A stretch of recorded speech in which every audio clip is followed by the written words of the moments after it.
श्री गुरु चरण सरोज रज निज मल मुकुर सुधारी। प्रणाम रघुबर मल जसु जोदायक प्रचारी। मुद्दि कदन जानिके समरूप पवन कुमारी। बल बुद्धि विद्या देहुहि हरु क्लेश कवार। नमस्कार. माझ्या मराठी युट्यूब चॅनल मध्ये परत एकदा आपलं सगळ्यांचं स्वागत आहे.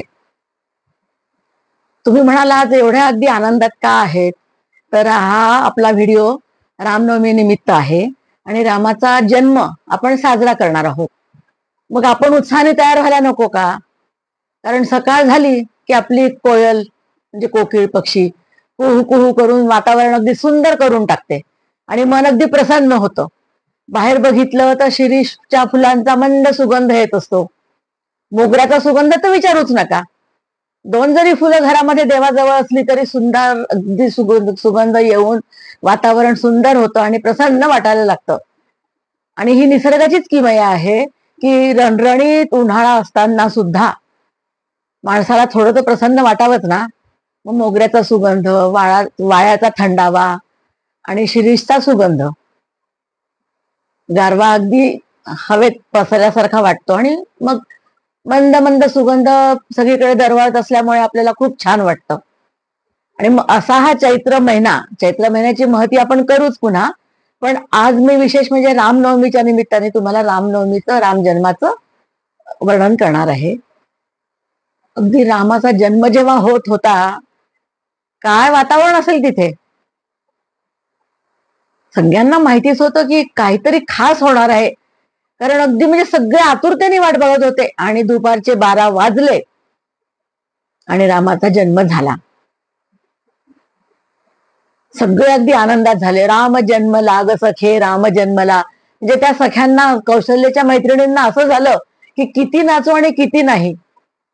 सगळीकडे वेलीवर भरपूर फुले फुलली म्हणे, वातावरण अगदी दरवळून गेलं. आणि हेच त्याचं कारण होतं की राम अवतार घेत होते आणि रामाचा जन्म झाला. ही काही सोपी गोष्ट नव्हती आणि साधी नव्हती.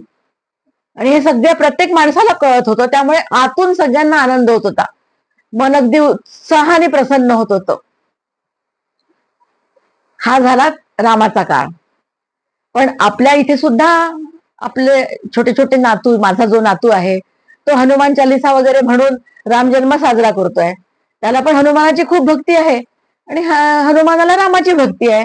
म्हणजेच काय होतंय, राम आयुष्यामध्ये आपल्या प्रत्येक वेळेस पाहिजेच. आपण प्रत्येक वेळेस म्हणतोच ना, याच्यात काही राम नाही. आणि रामाचे मी तुम्हाला रॅम कॉम्प्युटरमध्ये त्याची तुलना मी केलीच होती. असा हा राम जन्म खूप आनंदाने सगळीकडे साजरा होतो. रामायण 9 दिवस वाचलं जातं. चैत्र गुढीपाडव्यापासून, पहिल्या दिवसापासून रामनवमी पर्यंत रामायण चालू राहतं वाचन करणं. आणि मग त्या दिवशी रामाचा जन्म साजरा करतात. मग कुणाच्या तरी ओटीमध्ये राम घालतात वगैरे, म्हणजे सगळं अगदी सालंकृत चालू असतं सगळं.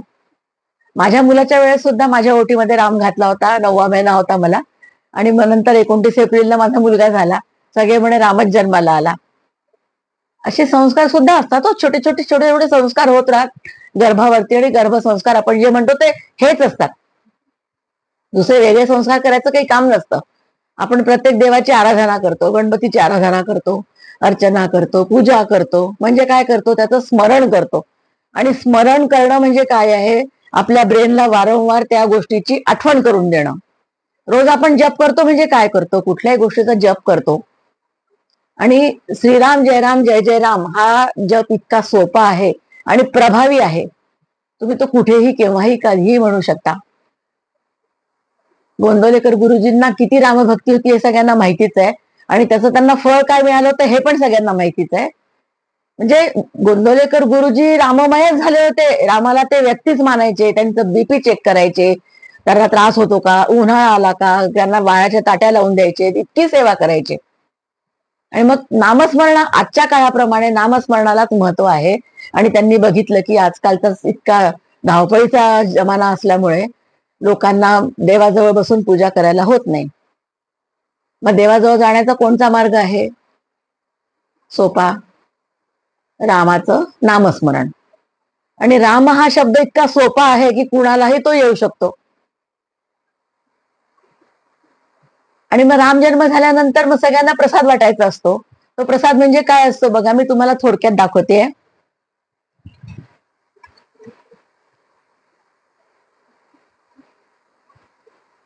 हे बघा,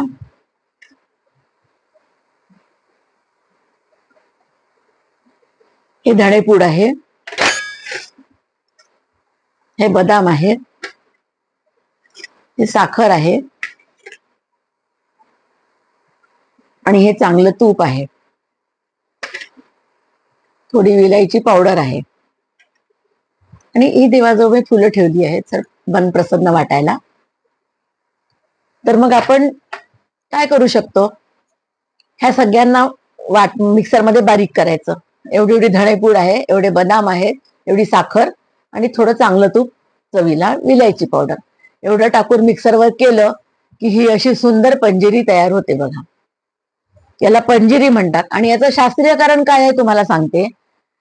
ते म्हणजे असं आहे की धडे पोटाला शांत करतात आणि आता उन्हाळा असल्यामुळे सगळ्यांना पित्ताचा त्रास होतो.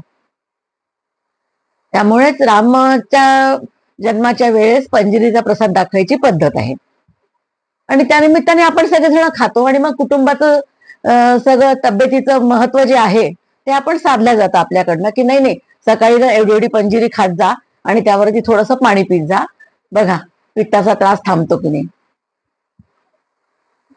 एक चुटकी, लोक काय चुटकीचे वेगवेगळे विनोद करतात, पण मी माझ्या पंजिरीचा एक विनोद करू शकते की एक चुटकी तुम्ही पंजिरी जरी खाल्ली तरी तुम्हाला त्यातनं काय मिळतं, धणे मिळतात, साखर मिळते आणि थोडंसं चांगलं तूप आणि बदाम. बदामाची ताकद तर सगळ्यांना माहितीच आहे. उन्हाळ्यामध्ये मग थकवा येतो तर तो सुद्धा यांनी येत नाही.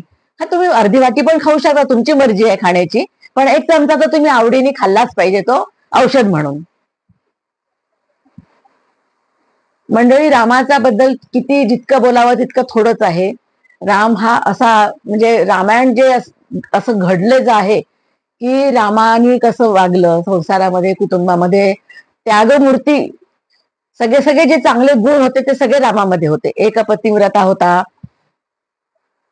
प्रामाणिक तर होताच होता, बंधुप्रेम, मातृप्रेम, भक्तिप्रेम, सगळे सगळे प्रेम त्याच्यामध्ये ठासून ठुसून भरलेले होते. एखादा चांगला व्यक्ती असला तर आपण म्हणतो हो तो रामाचा पुतळाच आहे बरं अगदी. म्हणजे संसारामध्ये, जगामध्ये जन्माला आल्यानंतर माणूस म्हणून कसं वागायला पाहिजे हे राम सांगतो. हा, कोणाकोणाला ती अतिशयोक्ती वाटते, पण त्यांनी प्रत्येकाची आज्ञा पालन केली. आईची आज्ञा पालन केली, वडिलांची आज्ञा पालन केली. सीतेने म्हटलं मी येते सोबत, सीतेला पण घेऊन गेला. असं नाही म्हटलं की तू कशाला येते आता, तू कुठे राहशील, आम्हाला किती प्रॉब्लेम होईल, नाही. चला आपण बघू काय करायचं. आणि मग त्याला सगळेजण मदत करत करत करत करत त्यांची 14 वर्ष कसे निघून गेले त्यांना कळलं नाही. पण ऐन शेवटी शेवटी जरा रावणाने मध्ये विघ्न आणल्यासारखं केलं होतं, पण त्यातनं पण हनुमान आणि त्यांच्या सेनेने त्यांना मदत करून त्यांचा विजय केला. आणि मग रामाचा विजय होऊन, राम विजयी होऊन सगळे लोक अयोध्येला आले आणि मग रामाचा परत अभिषेक झाला आणि रामराज्य चालू झालं. तशाच रामराज्याची थोडी 10% तरी आपण कल्पना करू शकतो की आता रामराज्य चालू होईल, अशी आशा करून मी माझा व्हिडिओ इथे संपवते. नमस्कार. आवडला असेल तर लाईक करा आणि सबस्क्राईब करायला विसरू नका. धन्यवाद. नमस्कार.